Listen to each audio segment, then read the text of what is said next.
ফ্লেক্সিনেটেড news happening পয়েন্টের আয়োজনে আপনাদের সবাইকে আমন্ত্রণ জানাচ্ছি। আমি জান্নাতুন নাহার জাকিয়া। দর্শক, আপনারা জানেন যে হ্যাপেনিং পয়েন্টের এই আয়োজনে আমরা সমসাময়িক নানা বিষয় নিয়ে আলোচনা করে থাকি একজন অতিথির সঙ্গে, এবং আমরা জানি যে অর্থনৈতিক দিক দিয়ে কিন্তু বাংলাদেশ বেশ একটা বিপর্যস্ত সময় কাটিয়েছে, এবং এই সময়টা এসে পরিবর্তিত বাংলাদেশে অর্থনীতিটা কেমন চলছে তা নিয়েই আমরা কথা বলবো আমাদের অতিথির সঙ্গে।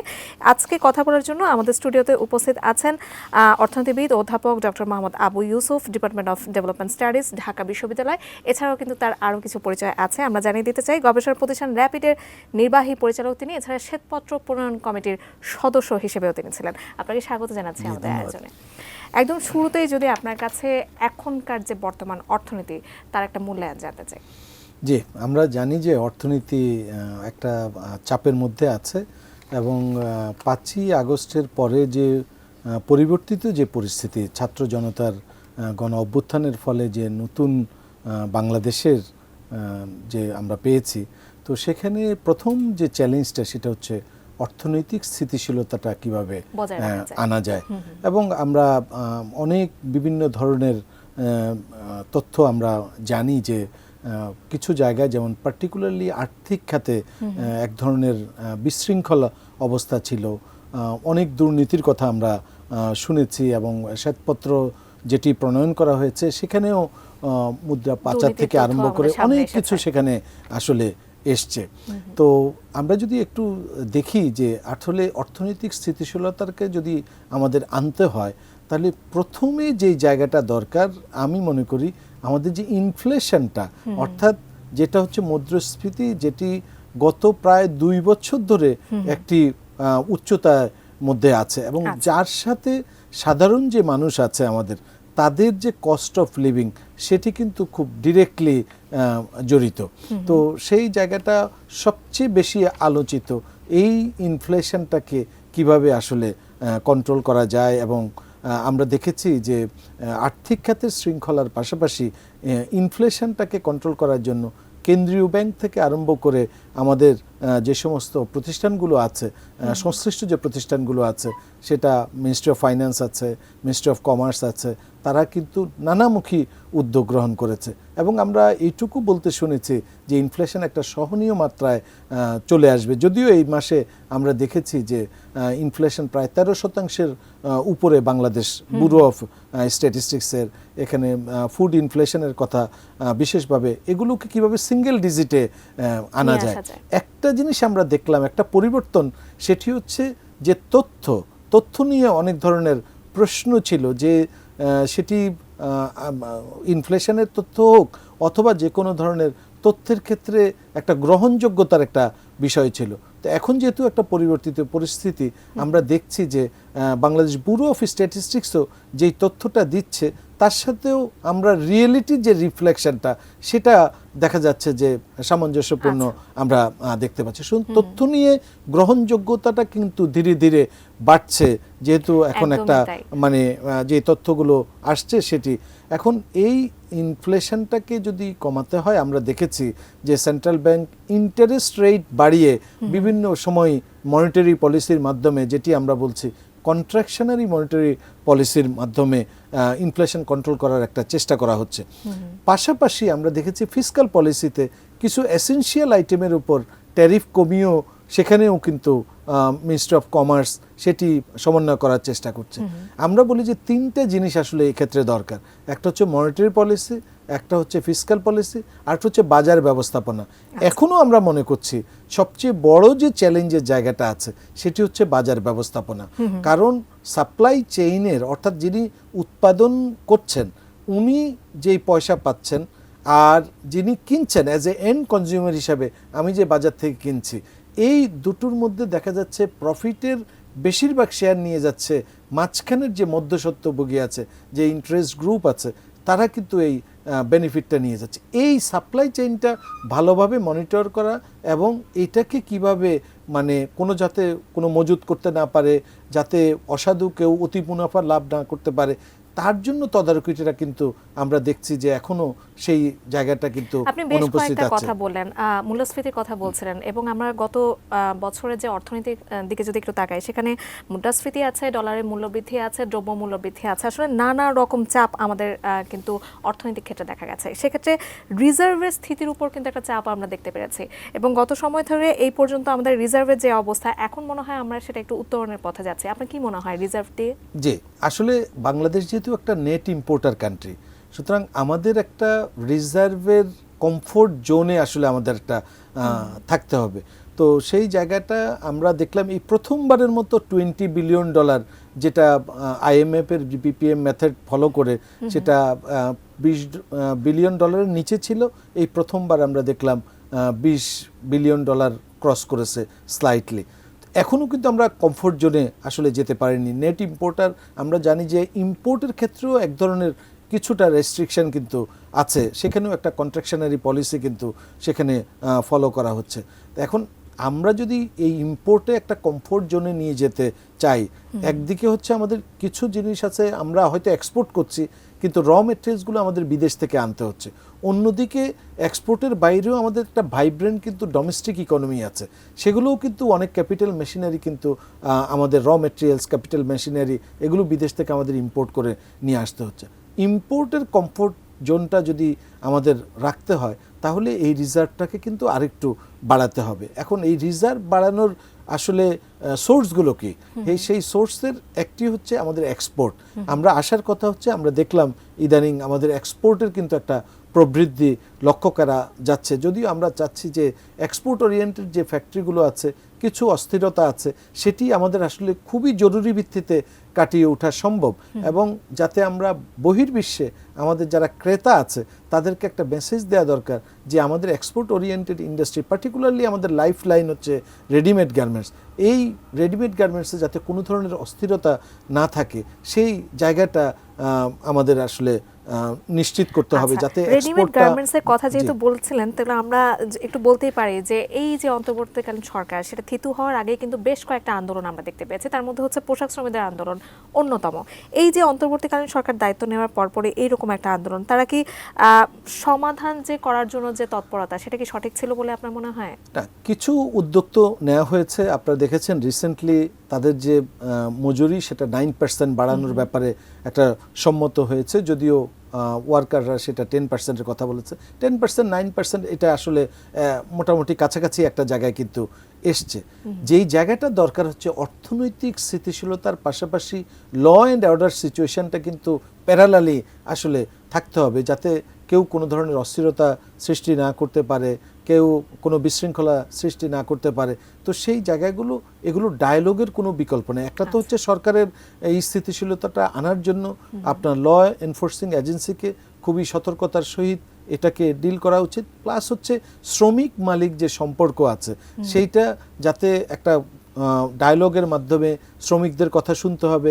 আবার মালিকদের জন্য যেমন শ্রমিক ইম্পর্টেন্ট, শ্রমিকদের জন্য কিন্তু মালিক ইম্পর্টেন্ট। শ্রমিক মালিক যে সম্পর্ক, সেই সম্পর্কটা আসলে খুব ভালোভাবে যাতে থাকে, সেই জায়গাটা অস্থিরতা যাতে কোনোভাবে না হয় আমাদের এক্সপোর্ট ওরিয়েন্টেড যে ইন্ডাস্ট্রিগুলো। তারপরে আমরা দেখছি আমাদের, জানেন যে আমাদের লিড সার্টিফাইড যে ফ্যাক্টরিগুলো, এগুলো প্রায় 230টার মতো ফ্যাক্টরি এখন লিড সার্টিফাইড। তো এটিও কিন্তু একটা বহির্বিশ্বে আমরা যে গ্রিনিংয়ের দিকে যাচ্ছি সেটার কিন্তু একটা বার্তা, প্লাস অন্য যে সমস্ত ফ্যাক্টরিগুলো আছে তারাও যাতে এরকম গ্রিনিংয়ের দিকে যায়, অর্থাৎ যে ইমেজটা আছে বহির্বিশ্বে সেই ইমেজটা বাড়াতে পারে। এবং এই শুধুমাত্র রেডিমেড গার্মেন্টসের বাইরে আমাদের যে লেদার সেক্টর আছে, অন্যান্য যে সেক্টরগুলো আছে, সেখানেও আমাদের ডাইভার্সিফিকেশন আসলে করতে হবে। আমরা নিয়ে আরো কথা বলবো আপনার সাথে, তবে তার আগে আমাদের হ্যাপেনিং পয়েন্টের আয়োজনে দর্শক একটা ছোট্ট বিরতি নেবার সময় হয়ে গেছে। একটা বিরতির পর আমরা ফিরছি, আমাদের সাথেই থাকুন।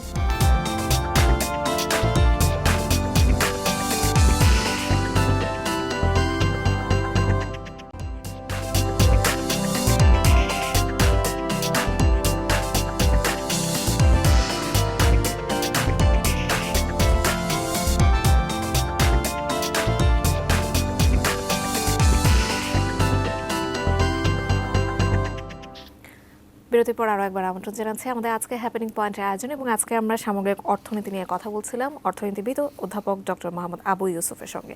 স্যার, আমরা রিজার্ভ নিয়ে কথা বলছিলাম। আমরা দেখেছি যে বৈদেশিক মুদ্রার রিজার্ভ কমে যাওয়ার প্রবণতাও দেখেছে, আবার সেখান থেকে আবার উত্তরণের একটা ইতিবাচক ফল আমরা এখন দেখতে পাচ্ছি, এবং সেই সাথে রেকর্ড সংখ্যক ডলার রেমিটেন্স আসছে। এই যে সংকট সমাধানে বাংলাদেশ কি এগিয়েছে বলতে পারেন?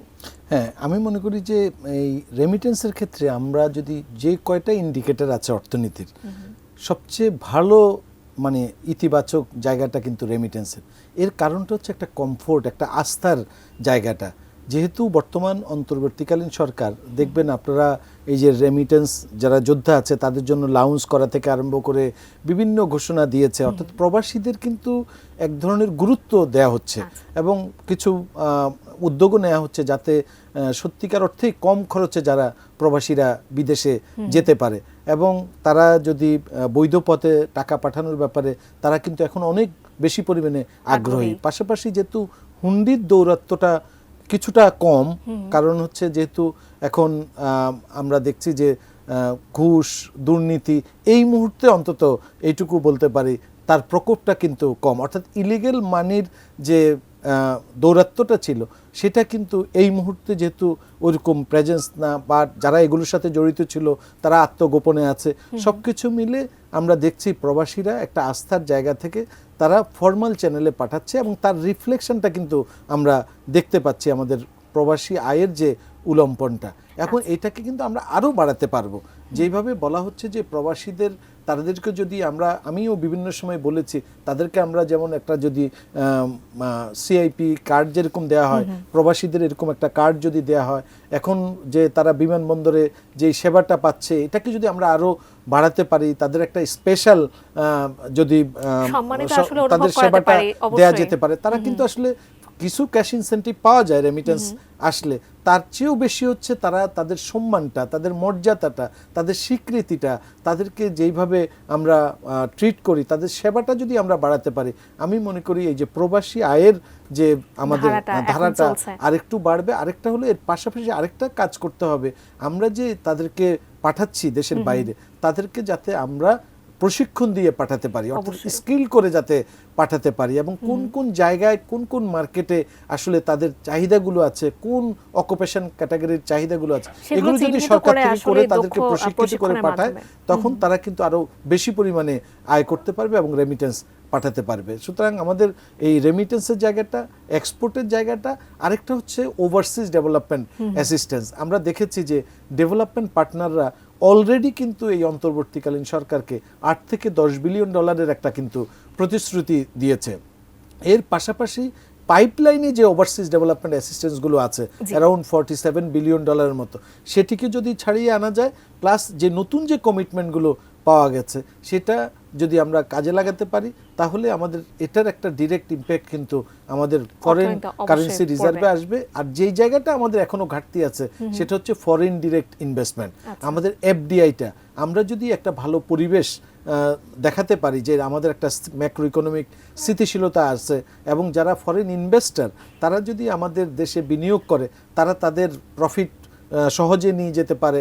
কারণ আমরা দেখেছি যে যেহেতু ফরেন কারেন্সির একটা ক্রাইসিস ছিল, যারা ফরেন ইনভেস্টর তারা তো দেশীয় মুদ্রায় টাকাটা আয় করে, কিন্তু তারা যাতে কনভার্ট করে তাদের মুদ্রা প্রয়োজনীয় মুদ্রায় যাতে নিতে পারে, অর্থাৎ ওই কমফোর্ট জোনের কিন্তু একটা জায়গা আছে। সুতরাং এফডিআই যদি আসে, আমাদের এমপ্লয়মেন্টও কিন্তু ক্রিয়েট হবে, পাশাপাশি হচ্ছে আমাদের এই যে এফডিআই বেজ ইন্ডাস্ট্রিগুলো যদি হয়, সেখানে কিন্তু এই কর্মসংস্থানের পাশাপাশি আমাদের দেশীয় যে উন্নয়ন সেখানেও কিন্তু আরও গুরুত্বপূর্ণ ভূমিকা পালন করবে। সুতরাং এই জায়গাটা আমাদের খুবই ইম্পর্টেন্ট একটা জায়গা। আর প্রাইভেট ইনভেস্টমেন্ট যেটি আছে, প্রাইভেট ইনভেস্টমেন্ট আমাদের ব্যক্তি খাতের যারা বিনিয়োগকারীরা আছে, পার্টিকুলারলি যারা ভালো ব্যবসায়ী, তারা যাতে ভালোভাবে ব্যবসা করতে পারে, কারণ আপনি যাতে পরিবেশটা, কারণ আপনি অনেক ক্ষেত্রে আমরা আগেও দেখেছি যারা ভালো ব্যবসায়ী খারাপ লোকদের ভিড়ে তারা কিন্তু অনেকটা মানে সামনে আসতে পারতো না, কিন্তু এখন একটা সুযোগ যারা ভালো ব্যবসায়ী তাদেরকে যদি পলিসি সাপোর্ট দেওয়া, তারা অনেককে আমি কথা বলেছি, তারা কিন্তু কোনো গভর্নমেন্টের কাছে কোনো ওইরকম যে ক্যাশ সাপোর্ট চাওয়া এরকম চায় না, তারা কিছু একটা পরিবেশ চায়, প্লাস একটা নীতি সহায়তা কিছু বেনিফিট চায় সরকারের কাছে, যে পলিসি সাপোর্ট প্লাস হচ্ছে একটা enabling environment, cost of doing business যাতে কম হয়, ঘুষ যাতে না থাকে, তো কোনো ধরনের দুর্নীতি যাতে না থাকে। অবশ্যই আপনি দুর্নীতির কথা যেহেতু বলছেন, আমি এখানে একটু যোগ করতে চাই যে শ্বেতপত্র প্রণয়ন কমিটির সদস্য হিসেবে আপনি ছিলেন, এবং যে শ্বেতপত্র প্রকাশ করা হয়েছে তাতে দেখা গেছে যে বিপুল দুর্নীতির একটা চিত্র আমাদের সামনে চলে এসেছে, এবং যে পাচারকৃত অর্থটা বাইরে চলে গেছে সেটা ফিরিয়ে আনার জন্য বৈদেশিক সাহায্য চাওয়া হচ্ছে। কতটুকু সম্ভব হবে বলে আপনার মনে হয়? আসলে এখন এটি তো ডিপেন্ড করবে আরেক, যখন অন্য একটা দেশে টাকা চলে যায় তো সেই দেশের সাথে কিভাবে নেগোশিয়েট হচ্ছে, ওই দেশের অভ্যন্তরীণ পলিসিগুলো কি আছে, বাংলাদেশ সেটা সরকার কিভাবে তার সাথে নেগোশিয়েট করছে, তার উপর ডিপেন্ড করবে যে এই বৈদেশিক মুদ্রা বা আমাদের যেই সমস্ত মুদ্রা পাচার হয়েছে সেটাকে কিভাবে নিয়ে আসা যায়। তবে একটা ইতিবাচক দিক তো আমি অন্তত এইটুকু আমরা যেটা দেখতে পাচ্ছি, এই যে কেউ যে অন্যায় করলে বা দুর্নীতি করলে সেটি যে সামনে চলে আসে, তার সে যে সময় হয়তো অনেক দিন পরে আসলো বা কখন আসবে, বা কোনো না কোনো সময় সেই যে দুর্নীতি করলে সেটি যে উন্মোচন হতে পারে, এবং ভবিষ্যতের একটা বার্তা আসবে যারা এই ধরনের কাজের সাথে জড়িত থাকার অনেকে ইচ্ছা পোষণ করবেন, তারাও কিন্তু সতর্ক হয়ে যাবে যে না, এই দুর্নীতি করে পার পাওয়া যাবে না। অবশ্যই একটা সতর্কবার্তা হিসেবে কাজ করবে। আমাদের আয়োজনে একেবারে শেষ পর্যায়ে আমরা চলে এসেছি। আপনার কাছে যদি একটু ঋণের ব্যাপারে জানতে চাই, যে গত কয়েক বছরে কিন্তু বৈদেশিক ঋণের একটা ভয়াবহতা আমরা দেখতে পেয়েছি। আইএমএফ থেকে ঋণ নেওয়া হয়েছে এবং সেই সাথে বিশ্বব্যাংক সহ উন্নয়ন সহযোগী যে দেশগুলো আছে তাদের সবার কাছে ঋণ নেওয়া হয়েছে, এবং কোন কর্মকৌশলে আসলে বৈদেশিক ঋণ ব্যবস্থাপনা যথাযথ হবে বলে আপনার মনে হয়? আসলে আমরা দেখেছি আমাদের প্রায় $100 বিলিয়ন মতো আমাদের বৈদেশিক ঋণ আছে, যেটা আমাদের জিডিপির অ্যারাউন্ড 42% মতো আছে। কিন্তু সবচেয়ে সমস্যাটা যেটা হচ্ছে, জিডিপির আকারে কিন্তু এটি এখনো কিন্তু সহনীয় পর্যায়ে আছে। সমস্যা হচ্ছে আমাদের যে ইন্টারেস্ট যে পেমেন্টটা সেটি হচ্ছে হাই। আমাদের সমসাময়িক যে সমস্ত দেশগুলো আছে তাদের যে পরিমাণ পাবলিক ডেট আছে, আমাদের যে পরিমাণ পাবলিক ডেট আছে, আমাদের যে ইন্টারেস্ট পেমেন্টটা অনেক বেশি পরিমাণে হাই। তার মানে হচ্ছে আমাদেরকে এমন জায়গায় এই ওভারসিজ ডেভেলপমেন্ট অ্যাসিস্ট্যান্সগুলো খুঁজতে হবে যেখানে কনসেশনাল রেট, যেখানে আমরা কম হারে পাচ্ছি। ডোমেস্টিক যে বরোয়িং সেটি আমাদের নির্ভরশীলতা আসলে কমাতে হবে, কারণ এটা প্রাইভেট ইনভেস্টমেন্টকে আসলে ব্যাহত করে এবং এক ধরনের ক্রাউডিং আউট ইফেক্ট হয় ইকোনমিতে। তো আমরা এরকম জায়গাগুলো যাতে ডেভেলপমেন্ট পার্টনারদের সাথে নেগোশিয়েট করতে পারি কনসেশনাল রেটে এবং লং টার্মে, বেশি পরিমাণে গ্রেস পিরিয়ড থাকা, একটা লম্বা সময়, এবং আমাদের যাতে স্বাধীনতা থাকে যে ঋণটা আমরা নিব সেটি যাতে আমাদের মতো করে আমরা ব্যবহার করতে পারি, ফ্লেক্সিবল কন্ডিশনে সেটি যাতে করতে পারি। আরেকটা জাস্ট বলার আগে যেটি বলি, যেহেতু আমাদের সামনে এই বছরের যে বাজেটটা 2024-25-এর, এই বাজেটটার আসলে কি হতে যাচ্ছে আমরা একটা ইন্ডিকেশন পেয়েছি যে একটা রিভাইজড বাজেট হবে ফেব্রুয়ারিতে। সেখানে উন্নয়ন বাজেটটাকে আসলে একটু রিঅ্যাসেস করা, কোথায় জনস্বার্থে যে সমস্ত প্রকল্পগুলো আছে সেগুলোকে বাস্তবায়ন করা, যেগুলো কর্মসংস্থানের সাথে রিলেটেড সেগুলো করা, পাশাপাশি নিম্ন আয়ের মানুষ বা সীমিত আয়ের মানুষের জন্য সোশ্যাল প্রোটেকশনের যে ফুড ফ্রেন্ডলি প্রোগ্রাম অথবা ওএমএস যে প্রোগ্রামগুলো আছে, ফুড ফর ওয়ার্ক প্রোগ্রামগুলো আছে, অর্থাৎ যেগুলো সাধারণ মানুষের সাথে, সেখানে যাতে সোশ্যাল প্রোটেকশন। আমরা র্যাপিডের একটা গবেষণায় দেখেছি, যদি আমরা এই যে আমাদের যে উন্নয়ন বাজেট সেটা যদি আমরা 2.3% কাট করি, তাহলে আমাদের যে 3টা বড় প্রোগ্রাম আছে, যার ফুড ফ্রেন্ডলি প্রোগ্রাম, ওএমএস এবং ফুড ফর ওয়ার্ক, এটি ডাবল করা সম্ভব। অবশ্যই নিশ্চয়ই পরবর্তী বাজেটে আপনাদের এই প্রস্তাবনা আপনারা তুলে ধরবেন। অসংখ্য ধন্যবাদ আমাদের আজকে আয়োজনে যুক্ত হওয়ার জন্য। ধন্যবাদ আপনাকে। দর্শক, আজকে আমরা সামগ্রিক অর্থনীতি নিয়ে কথা বলছিলাম অর্থনীতিবিদ অধ্যাপক ডক্টর মোহাম্মদ আবু ইউসুফের সঙ্গে। আমরা আশা করছি যে সংস্কারের যে প্রস্তাবনাগুলো আসলে নেওয়া হচ্ছে বা হবে সামনে, সেগুলো অনেকটাই কাজে আসবে এবং বাংলাদেশের যে অর্থনীতি স্থবিরতা চলে এসেছে তা অনেকটাই কাটিয়ে উঠবে। এই আশা রেখে আজকে হ্যাপেনিং পয়েন্ট এখানে শেষ করছে। অন্য কোনো দিন আমরা অন্য কোনো বিষয় নিয়ে আবারও চলে আসবো আপনাদের সামনে। সে পর্যন্ত এটিএন নিউজের সঙ্গে থাকবেন। ধন্যবাদ।